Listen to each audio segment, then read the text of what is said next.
Delhi high court ने जिस तल्ख लहजे में अरविंद केजरीवाल को शराब घोटाले का साजिशकर्ता कहा और कहा कि इस सबूत से साफ है कि केजरीवाल ने ही रिश्वत की रकम गोवा चुनाव में खर्च के लिए भिजवाई थी, उससे शर्मिंदा होकर आम आदमी पार्टी को अपना मुंह छिपाना चाहिए था, क्योंकि हाईकोर्ट के ताजा फैसले से यह साफ हो गया कि केजरीवाल से लेकर पूरी आम आदमी पार्टी इस बात की जानकारी ले रखी थी कि रिश्वत के पैसे को ठिकाने लगा दिया गया और सबूत मिटा दिए गए। इस हिसाब से ये सब कहते रहे कि एक पैसा नहीं मिला। 2 करोड़ रिश्वत कैश लेने के आरोपी संजय सिंह तो यहां तक कह रहे कि शराब घोटाला ही झूठा है, लेकिन हाईकोर्ट के सामने सबूत रखकर ईडी ने केजरीवाल की बुनी बुनाई साजिश के सारे पुर्जे खोल कर रख दिए।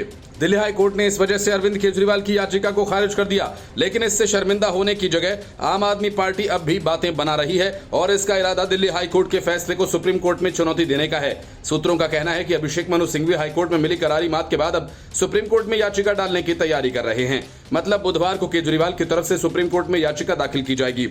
दिल्ली हाईकोर्ट के आदेश के बाद प्रेस कॉन्फ्रेंस के दौरान आप नेता सौरभ भारद्वाज ने कहा कि अब तक जो तथाकथित आबकारी नीति में हुआ उसको देखकर समझकर ये सब बात कही जा सकती है कि पूरा मामला मनी लॉन्ड्रिंग का नहीं बल्कि हिंदुस्तान के इतिहास की राजनीतिक षड्यंत्र का है।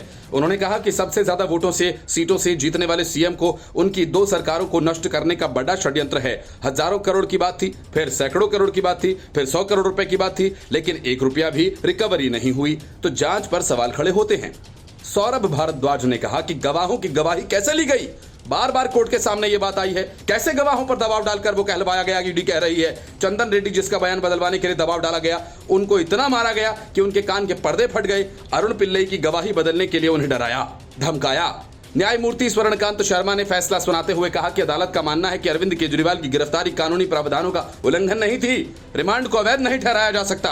अपनी गिरफ्तारी के अलावा केजरीवाल जो वर्तमान में न्यायिक हिरासत में हैं, उन्होंने ईडी की हिरासत में अपने रिमांड को चुनौती दी थी। मामला 2021-22 के लिए दिल्ली सरकार के शराब घोटाला के भ्रष्टाचार और मनी लॉन्ड्रिंग से संबंधित है, जिसे बाद में रद्द कर दिया गया था। केजरीवाल को ईडी ने 21 मार्च को गिरफ्तार किया था, जिसके बाद सुरक्षा देने से इनकार कर दिया गया।